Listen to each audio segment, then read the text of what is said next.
we are all very proud. മലയാള സിനിമയുടെ യശസ് ഇത്രത്തോളം ഉയർത്തി ARM എന്ന cinema, like how should we express our gratitude for that? നമ്മളെല്ലാവരും ഈക്വലി പ്രൗഡായൊരു cinema തന്നെയാണ്. And now here you are once again with Identity. We are very happy for you. We are very very proud to see your success in the film industry. So നമ്മുടെ super ഹീറോയ്ക്ക് mic കൊടുക്കട്ടെ. എല്ലാവർക്കും നമസ്കാരം. പരിപാടിയുടെ length കുറച്ച് നീണ്ടുപോകുന്നുണ്ട് അല്ലേ?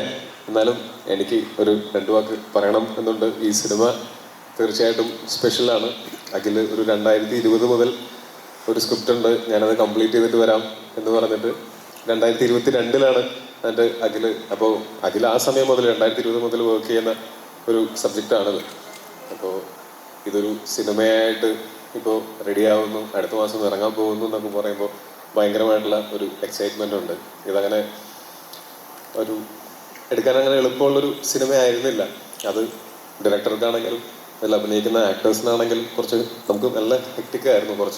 കുറച്ച് അധികം സെറ്റപ്സിൽ കുറച്ചധികം സീനുകൾ അങ്ങനെ നമുക്ക് കുറേ ഷൂട്ട് ചെയ്യാനുണ്ടായിരുന്നു. നമ്മൾ ഈ എടുത്ത 131 ദിവസത്തിൽ ഒരു ദിവസം പോലും ഒരു റിലാക്സ്ഡ് ഷൂട്ട് ഉണ്ടായതായിട്ട് എനിക്ക് ഓർമ്മയില്ല. എല്ലാ ദിവസവും അത്യാവശ്യം ഹെക്റ്റിക്കായിട്ടുള്ള ഷൂട്ടും കാര്യങ്ങളൊക്കെ തന്നെയായിരുന്നു. അപ്പോൾ ഈ സിനിമയുടെ കാസ്റ്റിംഗ് ക്രൂ ഇതിന് വേണ്ടിയിട്ട് നല്ലപോലെ കഷ്ടപ്പെട്ടിട്ടുണ്ട്. പ്രത്യേകിച്ച് ഇതിൻ്റെ ഡയറക്ടറിൻ്റെ ഡയറക്ഷൻ ടീമാണെങ്കിലും ഇതിൻ്റെ ബാക്കി ഉള്ള ടെക്നീഷ്യൻസ് ആണെങ്കിലും ആർട്ടുകാർക്കാണ് ഇതിനകത്ത് ഏറ്റവും കൂടുതൽ പണിയുണ്ടായിരുന്നത് എന്ന് പറഞ്ഞാൽ. ആർട്ട് ഡിപ്പാർട്ട്മെൻറ്റിലെ ആളുകൾക്ക് നമുക്ക് പല പല സെറ്റുകളുണ്ടായിരുന്നു. അതൊക്കെ പല സമയത്ത് മാറ്റി വേറെ ആക്കണം, അത് കഴിഞ്ഞ് തിരിച്ചിതുപോലെ തന്നെ ആക്കണം. ഇതിനിടയ്ക്ക് ഫൈറ്റ് സീക്വൻസ് നടക്കുന്നുണ്ടെങ്കിൽ സെറ്റ് പൊളിയും, പിന്നെ ആ സെറ്റ് വീണ്ടും പണിയണം തുടങ്ങി എല്ലാ ദിവസവും നല്ല ഹെക്റ്റിക്കായിട്ടുള്ള പണി ആ ഡിപ്പാർട്ട്മെൻറ്റിലാണെങ്കിലും അല്ലെങ്കിൽ നമ്മുടെ അസിസ്റ്റൻറ്റ് ഡയറക്ടേഴ്സിനാണെങ്കിലും ഇപ്പോൾ കോസ്റ്റ്യൂമിലാണെങ്കിലും നേരത്തെ പറഞ്ഞ പോലെ ഓരോരുത്തർക്കും ഓരോ സ്റ്റൈലിങ്, അത് നിങ്ങൾക്ക് എൻ്റെ പോസ്റ്റേഴ്സൊക്കെ കാണുമ്പോൾ തന്നെ മനസ്സിലാവും. എല്ലാ ക്യാരക്ടേഴ്സിനും അങ്ങനെ ഇൻഡിവിജ്വൽ ഒരു സ്റ്റൈൽ ഓഫ് ഡ്രസ്സിങ്ങും ഒക്കെ ആയിട്ട്. അപ്പം അങ്ങനത്തെ എല്ലാ ഡീറ്റെയിലും നമ്മൾ ഒരുപാട് ശ്രദ്ധിക്കുന്ന സമയത്ത് അത്രയും എഫേർട്ട് തീർച്ചയായിട്ടും ആ സിനിമയുടെ പിന്നിൽ ഉണ്ടായിട്ടുണ്ട്. പിന്നെ ഇതിൻ്റെ ടെക്നീഷ്യൻസ് എല്ലാവരും എന്ന് പറഞ്ഞാൽ അഖിൽ, ഞാൻ ഇങ്ങനെ ഇടയ്ക്ക് പറയും, പകുതി തമാശയായിട്ട് ഞാൻ പറയും, അഖിൽ നീ ഭയങ്കര സെൽഫിഷാണ് കേട്ടോ. പക്ഷെ അഖിലിൻ്റെ സെൽഫിഷ്നെസ് എന്ന് പറയുന്നത് ഈ സിനിമ നന്നാവണം എന്നുള്ളതാണ്. അപ്പോൾ അനസ് കുറച്ചും കൂടെ ഒരു സൈലന്റ് ടൈപ്പാണ്. നമുക്ക് എന്തെങ്കിലും പറഞ്ഞ് പറ്റിക്കാനെങ്കിലും പറ്റുന്ന ഒരാളാണ്. അഖിലിനെ നമ്മൾ ആ വർക്ക് നമ്മുടെ കയ്യിൽ നിന്ന് ഇവൻ ഏത് വിധേനയും നമ്മളെ കൊണ്ട് പണിയെടുപ്പിക്കുക എന്നുള്ളതുണ്ട്. പക്ഷെ ആ സെൽഫിഷ്നെസ് തന്നെയാണ് ഞാൻ അഖിലിലും അനസിലും കണ്ട ഏറ്റവും നല്ല ക്വാളിറ്റിയും. കാര്യം അവരവരുടെ വീട്ടിലേക്ക് കാർ മേടിക്കാനോ വീട് മേടിക്കാനോ ഒന്നുമല്ലല്ലോ, ഈ സിനിമ നന്നാക്കാൻ വേണ്ടിയിട്ടല്ല അവർ സെൽഫിഷ് ആവുന്നത്. ആ സെൽഫിഷ്നെസ് ആത്യന്തികമായിട്ട് ഈ സിനിമയിൽ വർക്ക് ചെയ്ത ഓരോരുത്തർക്കുമാണ് ഗുണം ചെയ്യുന്നത്. So thank you for being selfish. പിന്നെ ഞാൻ നമ്മളുടെ ഫോറൻസിക് എന്നുള്ള സിനിമ ചെയ്യുന്ന സമയത്താണെങ്കിൽ പോലും എൻ്റെ ട്രസ്റ്റ് എന്താണെന്ന് വെച്ചാൽ, അന്നും ഇന്നും ഒക്കെയുള്ള എൻ്റെ ട്രസ്റ്റ് എന്താണെന്ന് വെച്ചാൽ, അഖിലും അനസും ഉഴപ്പിയിട്ട് ഒരു സിനിമ മോശമായി പോവില്ല. അപ്പോൾ ആസ് എൻ ആക്ടർ നമ്മൾ ഒരു സ്ഥലത്ത് ചെന്ന് നിൽക്കുന്ന സമയത്ത് ഒരു സേഫ്റ്റി ഫീൽ ചെയ്യുന്നത്, നമ്മളെ മോശമാവാൻ ഇവർ സമ്മതിക്കില്ല, ഈ സിനിമ മോശമാവാൻ ഇവർ സമ്മതിക്കില്ല, നല്ല പണിയെടുത്തോളും. നമ്മളെല്ലാവരും നല്ല പണിയെടുത്തിട്ട് സിനിമ പരാജയപ്പെട്ടു പോയി കഴിഞ്ഞാൽ നമുക്കതിൽ കുറ്റബോധം തോന്നേണ്ട കാര്യമില്ല. പക്ഷേ എൻ്റെ അനുഭവത്തിൽ നല്ല ആത്മാർത്ഥമായിട്ട് എല്ലാവരും പണിയെടുത്തിട്ടുള്ള എല്ലാ സിനിമകളും നല്ലപോലെ വർക്കായിട്ടുണ്ട്. അതുകൊണ്ട് തന്നെ ഈ സിനിമയിലും ഞാൻ അത് തന്നെയാണ് പ്രതീക്ഷിക്കുന്നത്.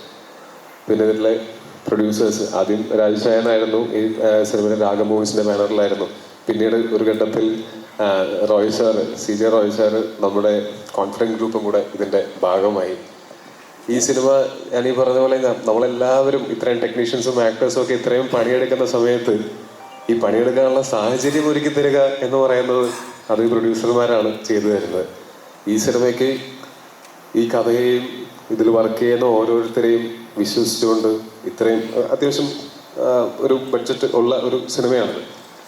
അത് നമ്മളെ വിശ്വസിച്ച് ഈ സിനിമയ്ക്ക് വേണ്ടിയിട്ട് ഇൻവെസ്റ്റ് ചെയ്ത് തുടങ്ങിയ രാജശേഖരനും അതുപോലെ ഈ സിനിമ കണ്ട് ഈ സിനിമയിലും ഉള്ള ട്രസ്റ്റ് കൊണ്ടും പിന്നെ ഞങ്ങളോടൊക്കെ ഉള്ള സ്നേഹം കൊണ്ടും, അത് ഇല്ലെന്ന് എനിക്ക് തോന്നുന്നില്ല, സ്നേഹം കൊണ്ടും കൂടിയാണ് ഇതിനെ സപ്പോർട്ട് ചെയ്യുന്ന റോയ് സാറിനും താങ്ക് യു സോ മച്ച്. പിന്നെ ഈ സിനിമ തിയേറ്ററിലേക്ക് വരുമ്പോൾ നമുക്ക് നല്ല ഒരു ഡിസ്ട്രിബ്യൂഷൻ നെറ്റ്വർക്ക് തന്നെയാണ് ഒരു സിനിമയെ സിനിമ എത്തേണ്ട എല്ലാ സ്ഥലങ്ങളിലേക്കും എത്തിക്കുന്നത്. അതിന് തീർച്ചയായിട്ടും ശ്രീ ഗോകുലം മൂവീസിനും അതുപോലെ ഡ്രീം ബിഗ് ഫിലിംസും ഇവർക്ക് നിങ്ങൾക്ക് ഓൾറെഡി എക്സ്പീരിയൻസ്ഡ് ആണ്. നിങ്ങൾക്കറിയാം എങ്ങനെയാണ് ഒരു സിനിമയെ കേരളത്തിനകത്തും കേരളത്തിന് പുറത്തേക്കും എങ്ങനെയാണ് എത്തിക്കേണ്ടതെന്ന്. സോ ഞങ്ങളും വളരെ സന്തോഷത്തിലാണ് ഇങ്ങനൊരു അസോസിയേഷനിൽ. Thank you so much. പിന്നെ ഇതിനകത്തുള്ള എൻ്റെ ആക്ടേഴ്സ്, ഇപ്പോൾ വിനയ് സാറിൻ്റെ കൂടെയും കൃഷ്ണനാഥിൻ്റെ കൂടെയും വർക്ക് ചെയ്യുന്ന സമയത്ത് ഞാൻ കോളേജിൽ പഠിക്കുമ്പോൾ തിയേറ്ററിൽ പോയിട്ട് ഇവരുടെയൊക്കെ സിനിമകൾ കുറേ കണ്ടിട്ടുള്ളതാണ്. എന്നെ കണ്ടാൽ ഏകദേശം അവരുടെ പ്രായമാണെന്ന് തോന്നുമെങ്കിലും ഞാൻ വളരെ യങ്ങാണ്. അപ്പോൾ എനിക്ക് ഈ പറയുന്ന പോലെ ഞാൻ തന്നെ ആലോചിക്കുകയാണ്, നമ്മളൊരു സിനിമയിൽ അഭിനയിക്കുന്ന സമയത്ത് ഞാൻ പണ്ട് സ്കൂളിൽ പഠിക്കുമ്പോഴും അല്ലെങ്കിൽ കോളേജിൽ പഠിക്കുമ്പോൾ, സ്കൂളല്ല അത് ഭയങ്കര ഓറായിപ്പോൾ, കോളേജിൽ പഠിക്കുമ്പോൾ സിനിമകൾ കണ്ടുകൊണ്ടിരുന്ന അവരുടെയൊക്കെ കൂടെ നമ്മൾ ഇപ്പോൾ വർക്ക് ചെയ്യുന്നു എന്ന് പറയുന്ന സമയത്ത് സിനിമ വന്നിട്ട് 12 വർഷമായെങ്കിലും ഇപ്പോഴും എനിക്ക് അങ്ങനെ ഞാൻ ഓരോ തവണ എന്നേക്കാളും സീനിയർ ആയിട്ടുള്ള ആൾക്കാരോട് വർക്ക് ചെയ്യുന്ന സമയത്ത് എനിക്ക് അത്രയും എക്സൈറ്റ്മെൻ്റ് ആണ്. ആ എക്സൈറ്റ്മെൻറ്റ് തീർച്ചയായിട്ടും ഉണ്ടായിരുന്നു. പക്ഷേ ഇവർ ഭയങ്കര ഫ്രണ്ട്ലി ആയിരുന്നു. ലൊക്കേഷനിലാണെങ്കിലും നമ്മൾ നോക്കുന്ന സമയത്ത് മറ്റ് വലിയ ഇൻഡസ്ട്രികളിൽ നിന്ന് നമ്മളുടെ ചെറിയ ഇൻഡസ്ട്രി എന്നേ പറയുന്നുള്ളൂ, മോശം എന്ന് പറയില്ല, നമ്മുടെ കലക്കൻ ഇൻഡസ്ട്രിയാണ്. പക്ഷേ ബഡ്ജറ്റ് വൈസും അതിൻ്റെ മറ്റ് സെറ്റപ്പുകളുടെയൊക്കെ ഒരു ഇച്ചിരി കുറവ് നമുക്ക് ഉണ്ടെങ്കിലും അവിടെ അത്രയും കുറച്ച് എക്സ്ട്രാ വേക്കൻ്റ് ആയിട്ടുള്ള സൗകര്യങ്ങളൊക്കെ ഉള്ള ലൊക്കേഷനിൽ നിന്നൊക്കെ വന്നിട്ട് നമ്മളിവിടെ ചെയ്യുന്ന പണിയും നമ്മളുടെ എല്ലാവരുടെയും ആത്മാർത്ഥതയും കണ്ടിട്ട് നമ്മളിൽ ഒരാളായിട്ട് കൂടെ നിന്നതിന് വിനയ് സാറിനോടും തൃഷ മാമിനോടും വളരെയധികം നന്ദിയുണ്ട്. പ്രത്യേകിച്ച് വിനയ് സാറും ഞാനും ഈ സിനിമ ഞങ്ങൾ ഫോറൻസിക് എന്നുള്ള സിനിമയുടെ കാസ്റ്റിംഗ് ക്രൂ കുറേ പേര് ഇതിനകത്തുമുണ്ട്. അപ്പോൾ ഓൾറെഡി സുഹൃത്തുക്കളായിരുന്ന ആൾക്കാർക്ക് കൂടുതൽ സൗഹൃദങ്ങൾ ഉണ്ടാവാനായിട്ടും കൂടുതൽ ആ സൗഹൃദങ്ങൾക്ക് ആഴം കൂടാനായിട്ടും പിന്നെ പുതിയ ഇതുപോലുള്ള നല്ല സൗഹൃദങ്ങൾ ഉണ്ടാകാനായിട്ടും ഈ സിനിമ കാരണമായിട്ടുണ്ട്.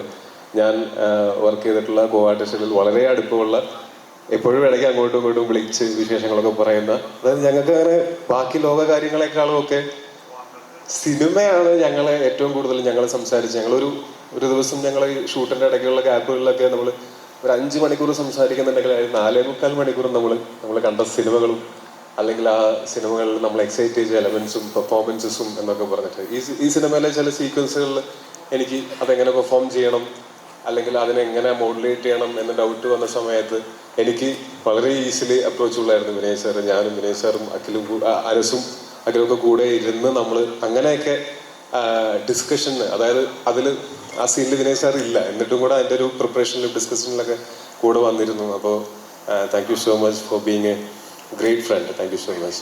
And a great co-artist.